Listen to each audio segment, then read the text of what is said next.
শিরুরত্ন নির্দিষ্ট নাম বুঝে রূপং দেহি জয়ং দেহি যশোদ দেহি দিশোজ্জহি বেতবন্তং যশবন্তং লক্ষ্মীবন্তং মাং করুং রূপং দেহি জয়ং দেহি যশোদ দেহি দিশোজ্জহি দেবী প্রচন্ড দোদ্বন্দ্ব দৈত্যাদর্পণী সুদনী রূপং দেহি জয়ং দেহি যশোদ দেহি দিশোজ্জহি প্রচন্ড দৈত্য মর্গে চণ্ডিকে প্রণতায়ামে রূপং দেহি জয়ং দেহি যশোদ দেহি দিশোজ্জহি চতুর্ভুজে চতুর্ভক্ত সমস্তুতে পরমেশ্বরী রূপং দেহি জয়ং দেহি যশোদ দেহি দিশোজ্জহি খ্রিস্টান সমস্তুতে দেবী সশদ ভক্তা সদাম্বিকে রূপং দেহি জয়ং দেহি যশোদ দেহি দিশোজ্জহি হিমাচলা সুতানত সমস্তুতে পরমেশ্বরী রূপং দেহি জয়ং দেহি যশোদ দেহি দিশোজ্জহি ইন্দ্রাণীপতি সদ্ভাব পূজিতে পরমেশ্বরী রূপং দেহি জয়ং দেহি যশোদ দেহি দিশোজ্জহি দেবী ভক্ত জনোদ্দাম দত্তানন্দ হম্বিকে রূপং দেহি জয়ং দেহি যশোদ দেহি দিশোজ্জহি ভাজ্যং মনোরমং দেহি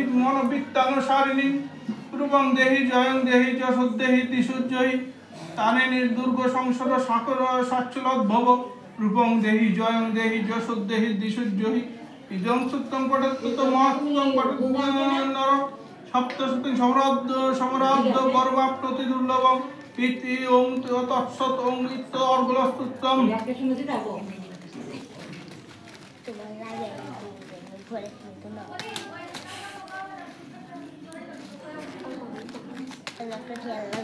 দ্বিতীয় মনু স্বরচিত যখন ছিলেন সারা পৃথিবীর অধীশ্বর তখন তার বড় ছেলে চৈত্যের বংশে নামে এক রাজা হলেন। সুরত প্রজাদের ছেলের মতো ভালোবাসতেন, কিন্তু পৃথিবীতে তার শত্রুর অভাব ছিল না। একদল যবন জোরপূর্বক সুরতের রাজ্য এবং তার রথ বিধ্বস্ত করে ফেলল। সুরত খুব প্রবল রাজা ছিলেন, কিন্তু তবু ভাগ্যের এমনই বিড়ম্বনা যে কুলক্ষয়ীদের কাছে হেরে তাকে রাজ্যে ফিরে আসতে হলো। ভাগ্য এমনই বীর যে তার বংশের কুলক্ষয়ী শত্রুরা তার মূল বিরোধী হয়ে দাঁড়ালো।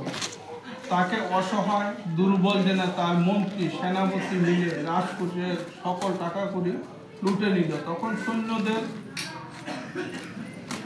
হাত করে সেনাপতি এবং মন্ত্রীরা এই রাজাকে এই রাজ্য থেকে বের করে দিল।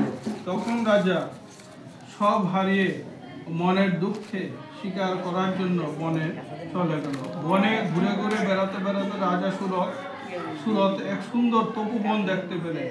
মেধা নামক এক মুনি তার